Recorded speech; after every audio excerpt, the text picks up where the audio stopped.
আমাকে বলো তো, আমরা অঙ্কটা কত দূর পর্যন্ত অঙ্কটা করেছিলাম, মনে আছে তোমাদের? তোমরা তো এখন ইমপ্রুভমেন্টের চাপে আসলে অঙ্কটা ওভাবে করে আগাতে পারছো না। কিন্তু আমি এই চ্যাপ্টারের অঙ্ক করছিলাম, কোন পর্যন্ত করেছিলাম তোমাদের মনে আছে?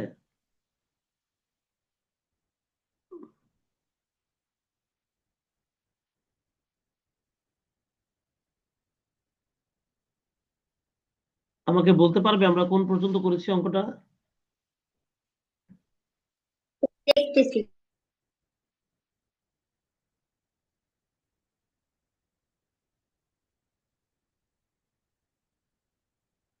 26 27 করেছি বলে তো মনে হয়, 27 28 দুইটাই মনে হচ্ছে করেছি।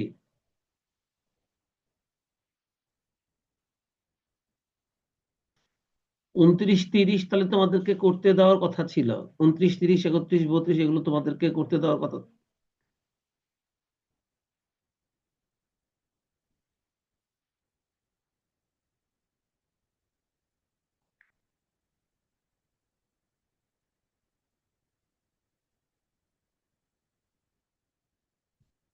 জি স্যার, 32 পর্যন্ত মনে হয় করতে দেওয়ার কথা ছিল। আচ্ছা বলো তো, তোমরা 29 30 31 32 নিজেরা ট্রাই করেছো কিনা?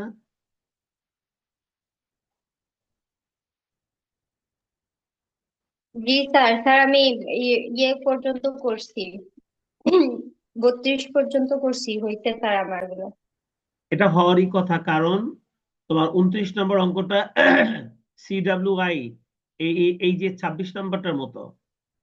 আর পরের সবগুলো কিন্তু এই RRFR এবং NRFR এর মতো। সো এটা প্র্যাকটিসের জন্য দেওয়া হয়েছে, এটা তোমাদের পারার কথা। যারা করোনি, তানজিনার মতো তোমরা ট্রাই করো, এটা হয়ে যাবে। তোমাদের পাশে অ্যান্সার দেওয়া আছে।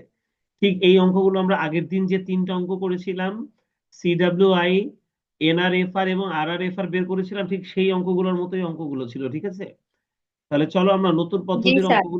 নতুন পদ্ধতির অঙ্কগুলোর মধ্যে আসি। এটাও পিছনের অঙ্কগুলোর মতোই।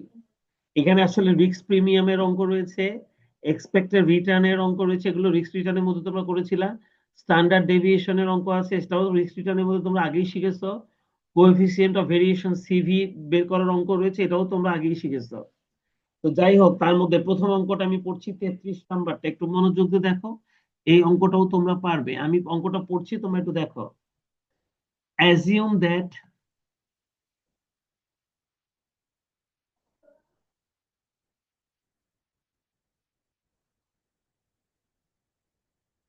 assume that the consensus required rate of return on a common stock is 14%. একটা কমন স্টকের রিকোয়ার্ড রেট অফ রিটার্ন ছিল 14%। ইন এডিশন, এছাড়াও, ইউ রিড ইন ফরচুন, এটার পত্রিকা, that the expected rate of inflation 5%। এটা হচ্ছে ইনফ্লেশন রেট, মুদ্রাস্ফীতির হার। আর inflation রেটটা NRFR আর RRFR বের করতে গিয়ে কাজে লাগে, আমরা এর আগের দিন শিখেছিলাম। ইনফ্লেশন রেটটা RRFR এবং NRFR বের করতে কাজে লাগে, তাই না? And the G estimated long term real growth rate of the economy is 3%। দেখো, রিয়েল গ্রোথ রেটটা বলে দিয়েছে আমাদেরকে 3%। আর what interest rate would you expect of US government treasury bills? তাহলে ইউএস গভর্নমেন্ট ট্রেজারি বিলস এর তুমি আশা করো এটা রিটার্নটা কতটুকু হবে? তুমি ভালো করে জানো যে গভর্নমেন্ট ট্রেজারি বিলের রিটার্নকে আমরা রিস্ক ফ্রি বলি। আর যখন সেটা আমরা এক্সপেক্ট করি, তার মানে সেটা নমিনাল। তার মানে আমাদেরকে রিয়েলটা দিয়ে দিয়েছে, এখন নমিনালটা বের করতে বলছে। What is the approximate risk premium for common stock implicit by this data? আচ্ছা, এই রিস্ক প্রিমিয়ামটা যে বের করতে বলছে, এটার জন্য ওনারা এই 14%টা দিয়েছিল।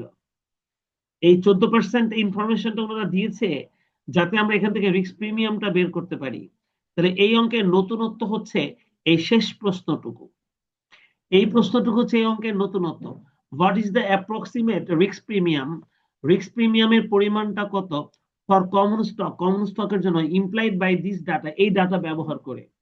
এই ডাটা ব্যবহার করে এখান থেকে আমাদের রিস্ক প্রিমিয়ামের পরিমাণটা কত। আমি তোমাদেরকে একটা কথা একটু বলে দেই। রিস্ক প্রিমিয়াম কথাটার মানে হলো ঝুঁকি নেওয়ার কারণে অতিরিক্ত যে রিটার্নটা পাওয়া যায়। ঝুঁকি নেওয়ার কারণে অতিরিক্ত যে রিটার্নটা পাওয়া যায়, সেটাকেই আমরা রিস্ক প্রিমিয়াম বলি। যেমন শেয়ার থেকে আমরা রিটার্ন আশা করছি 14%, এখন রিস্ক ফ্রি রিটার্নটা যদি আমাদের 4% আসে, তাহলে 14% আর 4%-এর যে পার্থক্য 10%, এটাকে তখন বলা হবে রিস্ক প্রিমিয়াম। তাহলে রিস্ক প্রিমিয়ামটা হচ্ছে রিস্কি ক্যাশ রিটার্ন আর রিস্ক ফ্রি রিটার্ন, এই দুইটার পার্থক্যকে আমরা রিস্ক প্রিমিয়াম বলি। অর্থাৎ রিস্কি রিটার্ন আর রিস্ক ফ্রি রিটার্ন, এই দুটো রিটার্নের পার্থক্যকে আমরা রিস্ক প্রিমিয়াম বলি। তো যাই হোক, সেটা আমরা কিভাবে করবো আমি তোমাদেরকে দেখাবো। চলো আমরা খাতা নিয়ে নিই, দুজনই সবাই খাতা নিয়ে নিই। আমরা খাতা নিয়ে আমরা এই অঙ্কটা এখন হাতে হাতে করব। সবাই খাতা নিয়ে নিই, আমরা হাতে হাতে এই অঙ্কটা করব।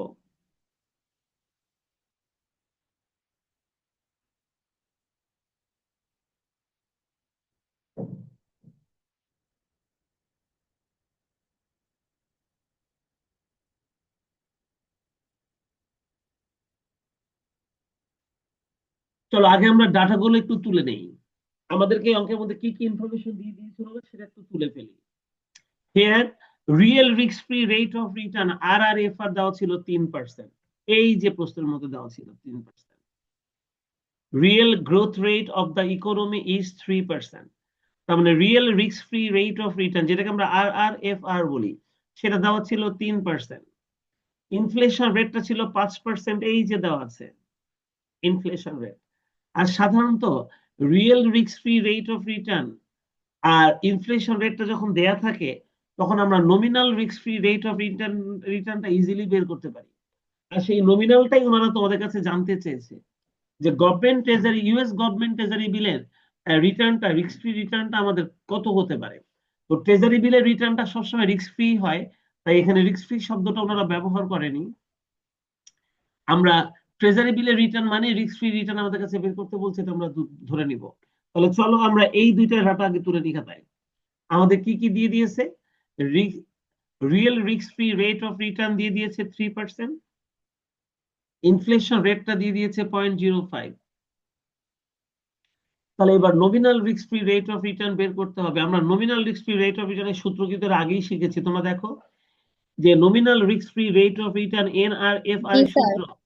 আমরা কিন্তু এই সূত্র দিয়ে অঙ্ক করেছি। ওই যে তানজিনা বলছে যে হ্যাঁ আমরা আগে 32 পর্যন্ত অঙ্কের মধ্যে আমি এরকম অঙ্ক করেছি। 1 + RRFR ইন্টু 1 + ইনফ্লেশন রেট -1, এই সূত্রটাই আমরা ব্যবহার করেছিলাম, তাই না? তাহলে আমরা এই জি স্যার। সূত্রটা ব্যবহার করে আমরা nominal risk free rate of রিটার্নটা বের করতে পারি। চলো আমরা সূত্রটা খাতায় লিখে ফেলি।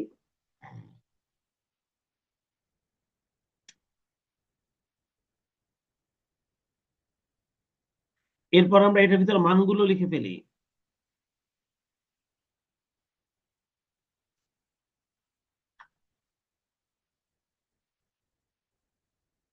তাতে করে আমাদের রেজাল্ট আসছে 8.15%। এটা আসে কিনা দেখো সেটা তোমরা।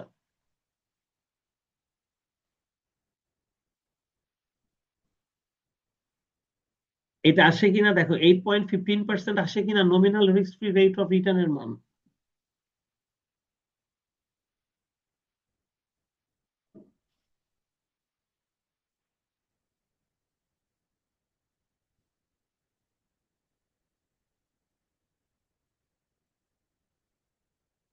জি স্যার, আসে।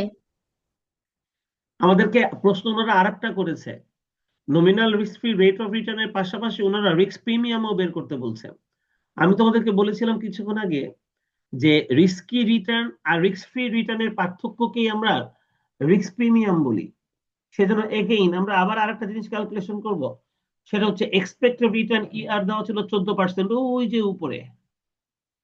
ওনারা এক্সপেক্টেড রিটার্নটা আমরা আশা করছি 14%, এটা ঝুঁকিযুক্ত রিটার্ন, সেটা আমাদেরকে দেওয়া ছিল 14%।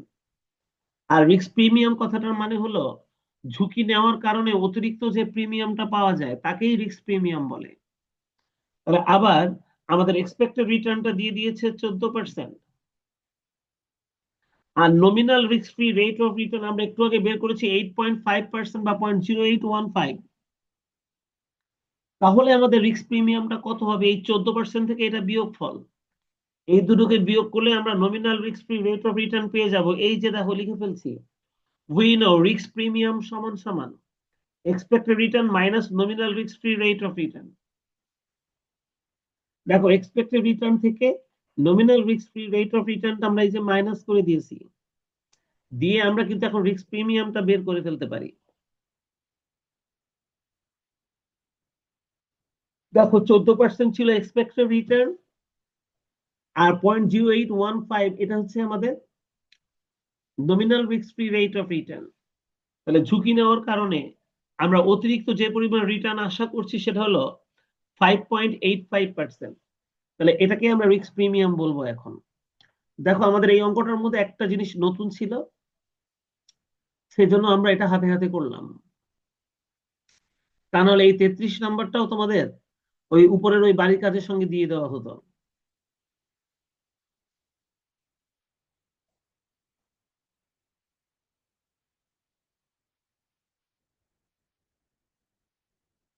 তোমাদের সবার কি করা হয়েছে অঙ্কটা?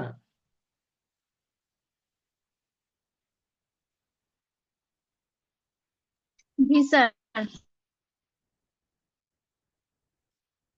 চলো এবার 34 নম্বর অঙ্কটাতে যাই।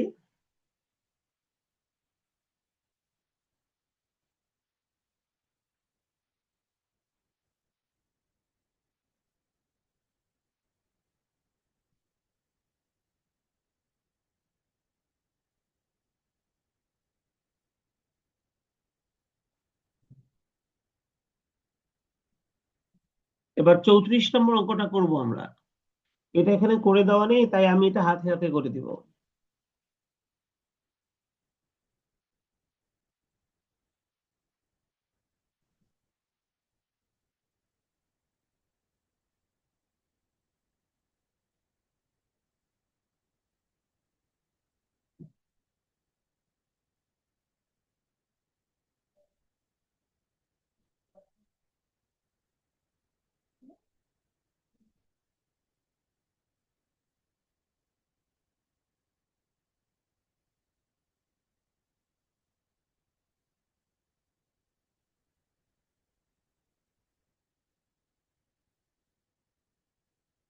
তোমরা দেখো, ওনারা এখানে আমাদের return of the two securities last 5 years are given below, গত 5 বছরের আমাদের রিটার্ন দিয়ে দিয়েছে এখানে ওনারা, স্টক এ এবং স্টক বি দুইটারই। ওনারা খালি প্রশ্ন করেছে ফ্রম দ্য ফলোইং ইনফরমেশন, উপরে এই তথ্য ব্যবহার করে you are required to calculate the arithmetic mean, তুমি এদের গড় বের করো। তোমাদেরকে একটা কথা বলে রাখি, এই গড় মানেই কিন্তু এক্সপেক্টেড রিটার্ন। এই গড়টাকে কিন্তু আমরা এক্সপেক্টেড রিটার্ন বলি। তাই যদি কখনো ওনারা আমাদেরকে গড় রিটার্ন বের করতে বলে, তাহলে তোমরা মনে রাখবে গড় রিটার্নটাকে এক্সপেক্টেড রিটার্নও বলা হয়। তো যেহেতু ওনারা অ্যারিথমেটিক মিন বের করতে বলছে, তাহলে আমরা লিখবো ক্যালকুলেশন অফ। স্যার এটা কি যেন উঠতেছে।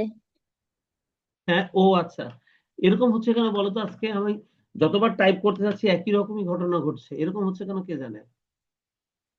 যাক, এখন ঠিক আছে।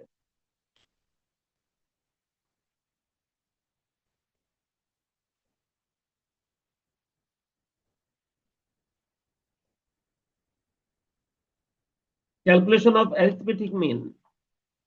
আমরা অ্যারিথমেটিক মিন বের করবো প্রথমে স্টক এ।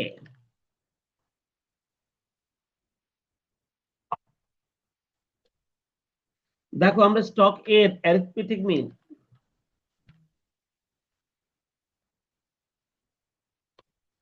অ্যারিথমেটিক মিনকে আমরা এক্স বার দ্বারা প্রকাশ করি।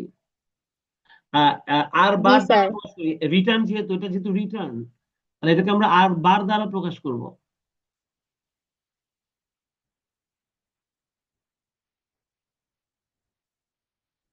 এটাকে আমরা আর বার দ্বারা প্রকাশ করব।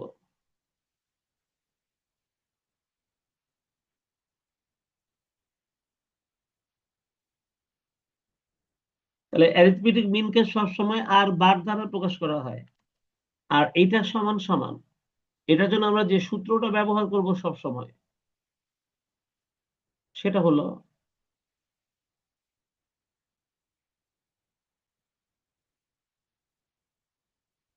সামেশন আর ডিভাইডেড বাই এন।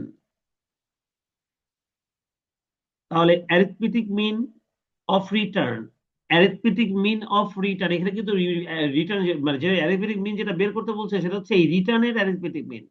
তাহলে এখানে তো আমাদের রিটার্নই দেওয়া আছে, দেখছো এই যে রিটার্ন দেওয়া আছে। তাহলে আমরা কার অ্যারিথমেটিক মিন বের করছি? আমরা রিটার্নের অ্যারিথমেটিক মিন বের করছি। তাহলে সেটা যদি এখন করতে যাই, তাহলে দেখো তো আমাদের এই প্রশ্নের মধ্যে কতগুলো রিটার্ন আছে? 5টা। আমরা এখন কোনটা বের করতেছি? প্রথমে 5টা। স্টক এরটা বের করছি। প্রথমে স্টক এরটা বের করছি। দেখো স্টক এর মিন গুলো কত কত আছে, এই রিটার্ন গুলো কত কত আছে। প্রথমটা 8%, তাহলে 8% প্লাস, তারপরটা 3% প্লাস, তারপরটা 16% প্লাস, তারপরটা মাইনাস, এটা মাইনাস বিধায় এটাকে মাইনাস দিয়ে দিই, -2% প্লাস, এরপর এটা 10%, আর ভাগ হচ্ছে 1 2 3 4 5টা, তাহলে ভাগ হচ্ছে 5।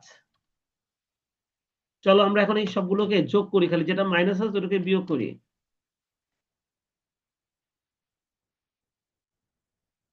তাহলে সবগুলা যোগ করলে যোগফলটা কত হয়? স্যার 35। তাহলে এটা হবে 35, আর ভাগ হচ্ছে 5, তাহলে আমাদের অ্যান্সারটা আসে 7%। তাহলে আমাদের প্রথমটা আসবে 7%। এবার তোমরা বিয়েরটা নিজেরা বের করে দেখো তো ওটা 8% হয় কিনা। আমি তো এরটা করলাম, তোমরা এবার বিয়েরটা নিজেরা করো তো, ঠিক একই কায়দায় দেখো তোমাদের বিয়েরটা 8% হয় কিনা।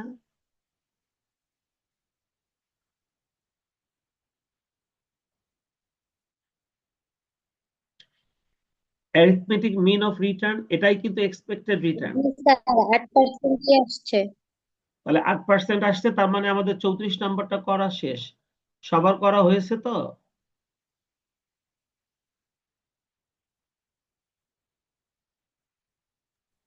ক্যালকুলেটরে করছি, খাতায় উঠাই নাই, এখন উঠাবো। যাক, জি পারবা স্যার তো? হয়েছে। হ্যাঁ, পারবা তো? জি স্যার, পারবো। জি স্যার, ইনশাল্লাহ। চলো পরেরটা।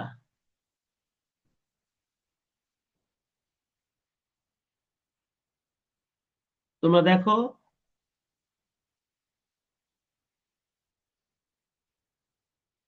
এবার যে প্রশ্নটা আমাদের সামনে এসছে,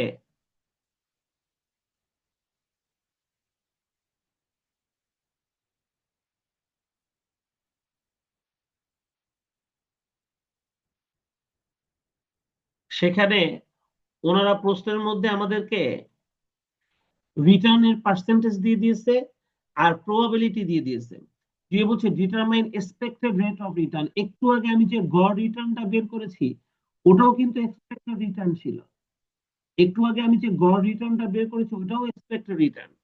আবার এখন ওনারা আমাদেরকে রিটার্নের সঙ্গে প্রবাবিলিটি দিয়ে দিয়েছে। রিটার্নের সঙ্গে প্রবাবিলিটি দিয়ে এবার ওনারা বলছে তুমি এখান থেকে এক্সপেক্টেড রিটার্ন বের করো। এবার এই এক্সপেক্টেড রিটার্নকেও কিন্তু আমরা আর বার দ্বারা প্রকাশ করব, কি বলছি বুঝেছো?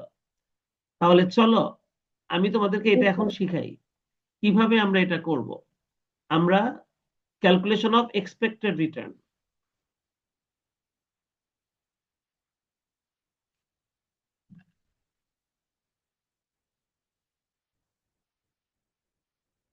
এখন এই এক্সপেক্টেড রিটার্নটা করার জন্য আমাদের এখানে রিটার্ন দেওয়া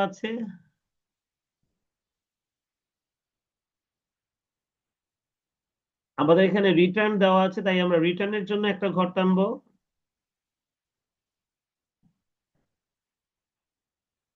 রিটার্নের জন্য একটা ঘর টানবো, প্রবাবিলিটির জন্য একটা ঘর টানবো, আর এক্সপেক্টেড রিটার্নের জন্য একটা ঘর টানবো।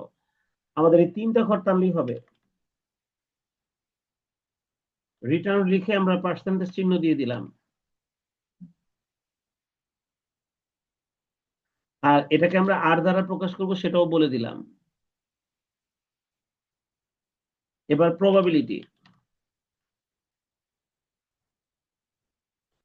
প্রবাবিলিটিকে আমরা পি দ্বারা প্রকাশ করলাম। এবার এক্সপেক্টেড রিটার্ন, আর এই এক্সপেক্টেড রিটার্ন এটা বের করার জন্য আমরা এখন যেটা করব সেটা হচ্ছে এই আর এবং এই পিটাকে আমরা গুণ করে দিব।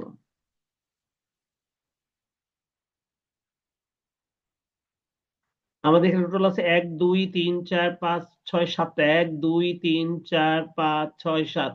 আচ্ছা, তার আগে আমি একটা কথা বলছি, তানজিনা তুমি দেখো তো এখানে যতগুলা প্রবাবিলিটি আছে সবগুলাকে যোগ করে দেখো তো যোগফলটা 1 হয় কিনা। যতগুলো প্রবাবিলিটি আছে সবগুলো প্রবাবিলিটি যোগ করে দেখো তো যোগফলটা 1 হয় কিনা।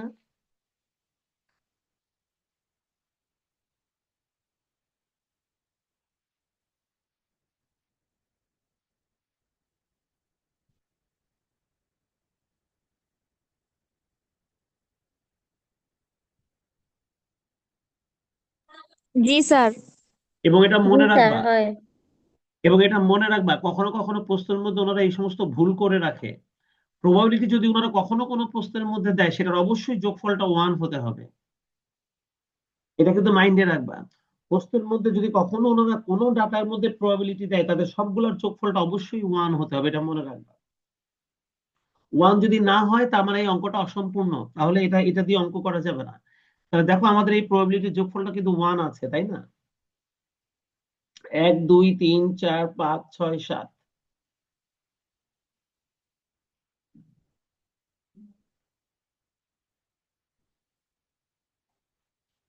তাহলে এবার আমরা আমাদের রিটার্ন গুলো এখানে লিখে ফেলি।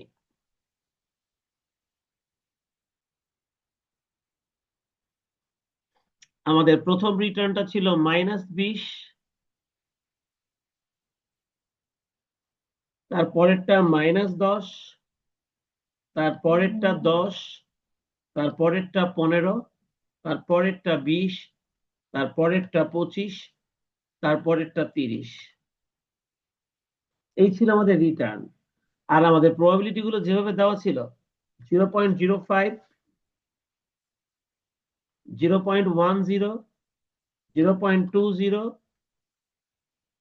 0.25, 0.20, 0.15 আর 0.05। আর এটার যোগফলটা 1.00, এটা আমরা লিখে দিব। এই টোটালটাকে আমরা 1.00 এখানে লিখে দিব। প্রয়োজনে আমরা এখানেই কথাটা লিখে দিই, এটা টোটাল। তাহলে টোটাল আমাদের এখানে এটার মানটা খালি আসছে 1.00। আচ্ছা, এবার এক্সপেক্টেড রিটার্ন যে আমি বের করব সেখানে এই দুটোকে জাস্ট গুণ করে দিতে হবে। দেখো তো এই দুটোকে গুণ করলে এটা -1 হয় কিনা। জি স্যার। এবার এটাকে গুণ করলে এটাও -1 এটাও হয় মাইনাস। কিনা। জি স্যার। এটা 2 হয় কিনা। জি স্যার 2। আর এটা কত হয়। 3.75। 3.75। এটা কত হয় 4। এটা কত হবে জি নিচেরটা। স্যার 2.5। এটাও 3.75। জি স্যার। এবার এটা কত হবে 1.5। জি স্যার 1.5। এবার যদি আমি এই সবগুলোকে যোগ করি তাহলে কিন্তু আমরা আমাদের এক্সপেক্টেড রিটার্নটা পাবো। আর আমাদের এক্সপেক্টেড রিটার্নটা হচ্ছে আর বার। আমি আগেই বলেছি এক্সপেক্টেড রিটার্নটা সবসময় আর বার দ্বারা প্রকাশ করা হয়। তাহলে চলো আমরা এই সবগুলোকে যোগ করি। তাহলে ওই মাইনাস দুটোকে খালি বিয়োগ করে দিব। তাহলে যোগফলটা কত হয়।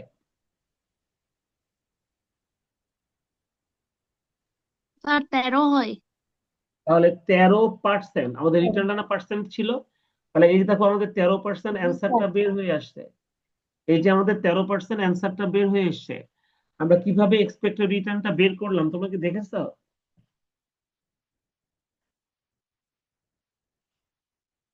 জি স্যার। এই কাজটা টেবিলে ছাড়া এমনি বাইরেও নর্মালি করা যায়, কিন্তু টেবিলে করাটা হচ্ছে একটা সৌন্দর্য। দেখো আমি রিটার্ন গুলো লিখলাম, প্রবাবিলিটি লিখলাম, আমি এই দুটোকে গুণ করলাম সেটা উপরে লিখে দিতে পারলাম। আর এদের যোগফলটাকে এক্সপেক্টেড রিটার্ন বলা হয়। এটাকে আমরা আর বার দ্বারা প্রকাশ করি। আর সেটার মান হচ্ছে ওই যে 13%। তাহলে এইভাবে আমরা এক্সপেক্টেড রিটার্ন বের করব যদি আমাদের কাছে প্রবাবিলিটি থাকে। আর যদি আমাদের কাছে প্রবাবিলিটি না থাকে তাহলে আমরা একটু আগে যে মিন বের করেছি ওই মিন বের করেই আমরা এক্সপেক্টেড রিটার্ন বের করবো। তার মানে গড় বের করেও এক্সপেক্টেড রিটার্ন বের করা যায়, প্রবাবিলিটি দিয়েও এক্সপেক্টেড রিটার্ন বের করা যায়। প্রবাবিলিটি থাকলে আমরা এভাবে এক্সপেক্টেড রিটার্ন করব, আর না থাকলে আমরা আগে যেভাবে করেছি ওইভাবে করব। তো আমাদের 35টাও শেখা হয়ে গেল। চলো আমরা পরেরটাতে চলে যাই। দেখো তো 36 নাম্বারটাতে ওনারা এবার বলছে এক্সপেক্টেড রেট অফ রিটার্ন বের করতে, কিন্তু এখানে প্রবাবিলিটি নেই। হ্যাঁ আছে। প্রবাবিলিটি আছে, তাহলে কি এটা তোমরা নিজেরা করতে পারবে না? প্রবাবিলিটি আছে, তাহলে এক্সপেক্টেড রিটার্ন করতে পারবে না? এখানে দুইটা স্টক আছে, দুইটা স্টকের জন্য করতে পারবে না? জি স্যার, তাহলে তো মানে দুইটা ঘর হবে না, একটা ঘরেই করব? আমি বুঝতে পেরেছি। আহ তুমি, তোমার মনের মধ্যে একটা কনফিউশন এসছে যে আমি এখন এটা প্রেজেন্টেশনটা কিভাবে করব, তাই না? আমি অঙ্কটা জি করব না, স্যার। খালি প্রেজেন্টেশনটা একটু তোমাকে দেখাই দিব। এরকম আইটেম যদি আসে আমাদের সামনে, প্রেজেন্টেশনটা আমরা কিভাবে করব ছক টেনে, সেটাই এখন আমি তোমাদেরকে আমি দেখাই দিই। তুমি দেখো, আমার কিন্তু প্রবাবিলিটি আর রিটার্ন যখন থাকে, রিটার্ন এবং প্রবাবিলিটি যখন থাকে, তখন এক্সপেক্টেড রিটার্ন বের করার জন্য আমার সাধারণত তিনটা জিনিস লাগে। তো এই অঙ্কে একটা জিনিস হচ্ছে, ওই ইকোনমিক কন্ডিশন একটা দিয়ে দিয়েছে ওনারা। তাহলে আমি ইকোনমিক কন্ডিশনের জন্য একটা কলাম রাখতে পারি, ইকোনমিক কন্ডিশনের জন্য একটা কলাম রাখতে পারি। আর যেহেতু আমার রিটার্ন আর প্রবাবিলিটি গুণ করে এক্সপেক্টেড রিটার্ন বের করতে, অর্থাৎ তিনটা লাগে, আমার এখানে দুইটা স্টক আছে, তাহলে আমি আর ছয়টা কলাম টানতে পারি, 1 2 3 4 5 6। তাহলে এইভাবে আমার কিন্তু দুইটাই একসাথে করা হয়ে যাবে। প্রথমটাতে আমরা ইকোনমিক কন্ডিশনটা লিখবো, এই ইকোনমিক কন্ডিশনটা আমরা প্রথমটাতে লিখবো, এটাতে রাখবো ইকোনমিক কন্ডিশন। আর এখানে তিনটা তিনটা করে লাগবে, এটা হচ্ছে স্টক এর জন্য একটা, আর এটা স্টক বি এর জন্য একটা। দেখো, আমাদের স্টক এর রিটার্ন এর জন্য একটা ঘর টানলাম, এটা রিটার্ন এর জন্য, আর এটা রিটার্ন বি এর জন্য।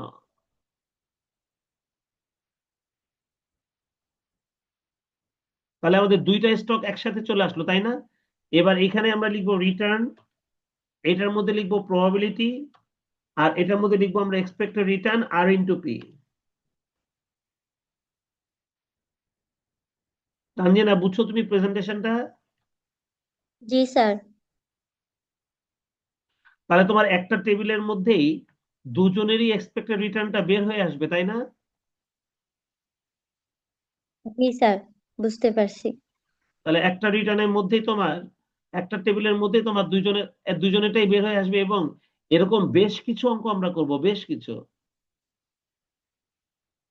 আমরা এরকম বেশ কিছু অঙ্ক করবো, তখন সবগুলোতে আমরা একভাবে যদি করি, একটাতেই যদি করি, এখানে রিটার্ন আছে মাত্র একটা একটা দুইটাই, তাহলে আমার এই এক টেবিলেই হয়ে যাবে। গুড ব্যাড দুইটা দুইটা দুইটা কলম টানলে হয়ে যাবে, আর এখানে যোগ করব। তাহলে এই যে এতটুকুর মধ্যেই তোমার হয়ে যাবে, এখানে গুড, এখানে ব্যাড, এখানে ইকোনমিক কন্ডিশন, একটা হচ্ছে গুড, একটা হচ্ছে ব্যাড, আর এটা হচ্ছে টোটাল। ব্যাস, তাহলে দেখো এবার কিন্তু আমাদের অঙ্কটা কিভাবে করা হবে এটা কিন্তু আমরা বুঝে গেলাম। এখানে গুড এবং ব্যাডের জন্য এর রিটার্ন এর প্রবাবিলিটি, এখানে গুণ করে এর ফলাফল, এখানে এর ফলাফল, আর লাস্টে যোগ করে দিলে আমরা এখানে পেয়ে যাব। তবে এবার কি করবো জানো, যখন আমি রিটার্ন এর এক্সপেক্টেড রিটার্নটা লিখবো, তখন আমরা এইভাবে লিখবো।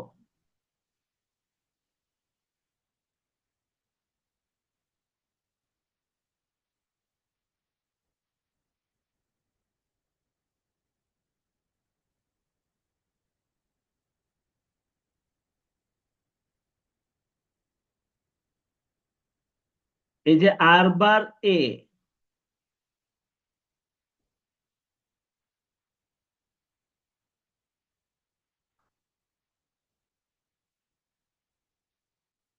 আর বার এ সমান সমান, এটা লিখবো এখানে।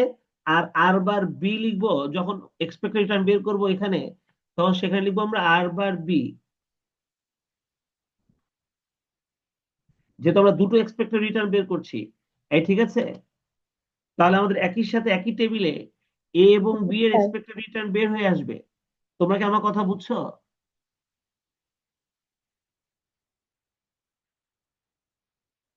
জি স্যার। জি স্যার। তাহলে একটা টেবিলে আমরা এক্সপেক্টেড রিটার্নটা এভাবে দেখে ফেলতে পারবো। অন্য কোনো ভাবে করতে গেলে টাইম বেশি, সময় নষ্ট হবে, আর এইভাবে করলে তাড়াতাড়ি পারবে। যদি সব রকম অঙ্কগুলো যদি এভাবে প্র্যাকটিস করো, তাহলে খুব তাড়াতাড়ি করে ফেলতে পারবে। যাই হোক, এই সবাই তুলেছো, এটা ছকটা দেখেছো কিভাবে করেছি? জি স্যার। গেল 36। 37 নাম্বারটা দেখো, এখানেও দেখো আমাদেরকে এখানে এন্ড অফ দ্য ইয়ারের প্রাইস দেওয়া আছে, প্রবাবিলিটি দেওয়া আছে, আমাদের এখানে এক্সপেক্টেড রেট অফ রিটার্ন বলছে ও আছে, এটার মধ্যে একটু ঝামেলা আছে, এটার মধ্যে একটু ঝামেলা আছে, ঝামেলাটা আমি তোমাদেরকে পরে বলতেছি, এটা এটা এটা হাতে থাক। না, আজকে আমি তোমাদেরকে বেশি কিছু দেখাবো না, যার জন্য আমি এখন এটা নিয়ে কথা বলবো না। 37 নাম্বারটা আমাদের হাতে থাক, এটা নিয়ে একটা দারুণ কথা আছে, সেটা আমি পরে বলবো। এবার এটাতে আসো, 38 নাম্বারটা। 37টা হাতে থাকে, এটা আমাকে মনে করে যে আমি পরে ক্লাসে দেখাবো। এখানে একটা ভালো জিনিস শেখানোর আছে।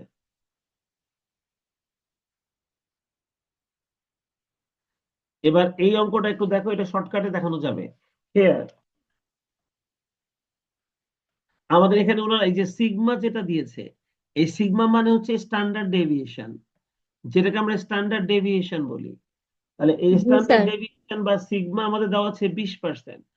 এক্সপেক্টেড রিটার্ন, এটাকে আমরা আর বার বলি, কেউ কেউ এটাকে এক্সপেক্টেড রিটার্নও বলে, সেটা আমাদের দেওয়া আছে এই প্রশ্নের মধ্যে 10%।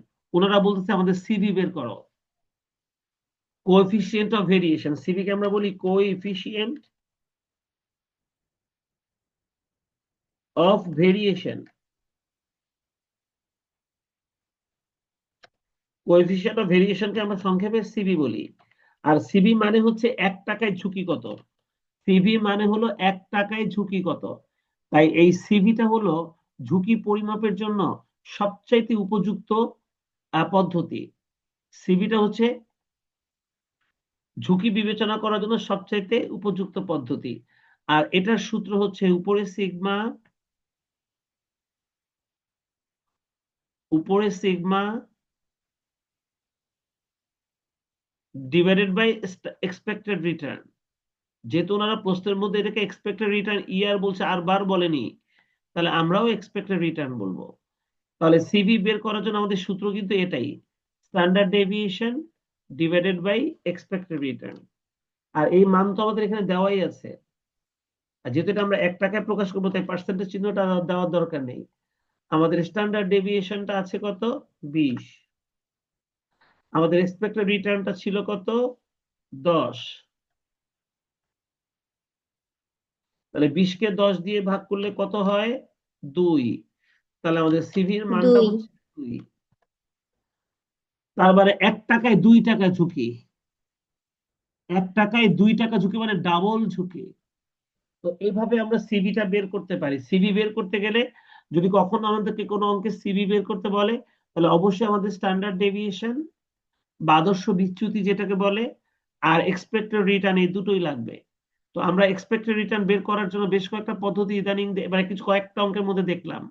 খালি স্ট্যান্ডার্ড ডেভিয়েশন আমরা এখনো বের করা শিখিনি, হয়তোবা কয়েকটা অঙ্কের মধ্যে এক্সপেক্টেড রিটার্ন বের করার জন্য আসবে আমাদের সামনে, তখন আমরা সেটা করব। একই রকম ভাবে 39 নাম্বারটাও করতে বলছে, এটাও তোমরা করতে পারবে।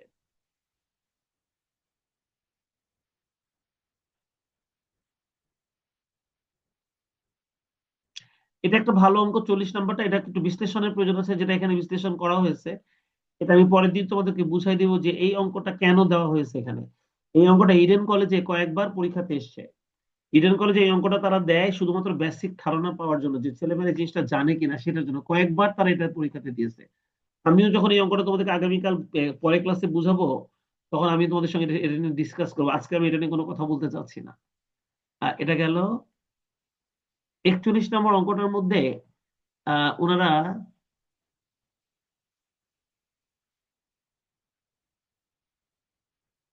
আচ্ছা, এখানে অ্যারিথমেটিক মিন বের করতে বলছে এন্ড ভেরিয়েন্স বের করতে বলছে। তো যেহেতু আমরা স্ট্যান্ডার্ড ডেভিয়েশনটা এখনো শিখি নাই, সেই জন্য ভেরিয়েন্স এর মানটা এখন আমরা করতে পারবো না, কিন্তু আমরা অ্যারিথমেটিক মিনটা শুধু আমরা বের করতে পারবো। তোমরা 41 নম্বর অঙ্কটা যদি শুধু পারো মিন বের করে রাখতে করতে পারো 10.6%, কিন্তু ভেরিয়েন্স বের করতে হলে আগে স্ট্যান্ডার্ড ডেভিয়েশন বের করে তারপর ভেরিয়েন্স করতে হবে। আমরা এই জিনিসটা আজকে আমি শেখাবো না, এটা তোমরা পরীক্ষা দাও কালকে, যারা কে কে দেবে, আমি এটা পরের ক্লাসে তোমাদেরকে শেখাবো।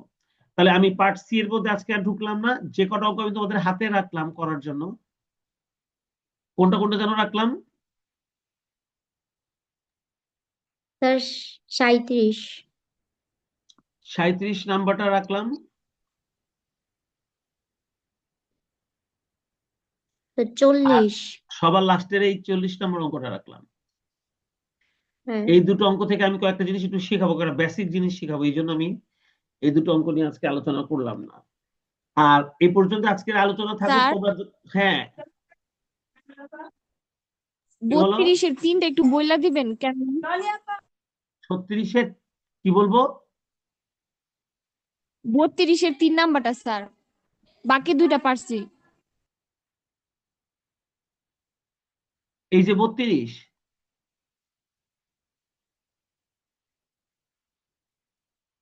তুমি কি এটার কথা বলছো? জি স্যার। জি স্যার, ওইটার কথা।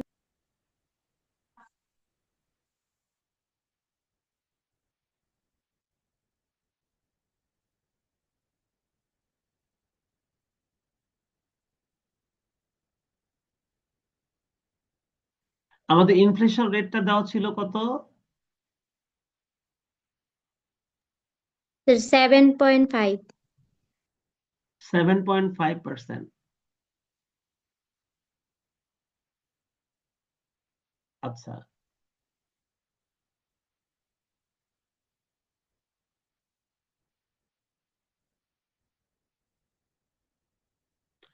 এবার আমি বলছি তোমাকে যে 11.63% বের করতে বলছে না, এই যে 11.63, জি স্যার। এটা হচ্ছে nominal risk free rate of return. NRFR বের করবা তুমি, ঠিক বলে লিখে নাও। তাহলে তুমি NRFR বের করে দেখো, রেজাল্ট এটাই চলে আসছে। NRFR বের করতে হবে।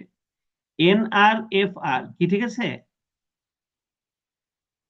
জি স্যার। প্রশ্নের মধ্যে ইনফ্লেশন থাকলে আর রিয়েলটা থাকলে আমরা NRFR বের করতে পারি না?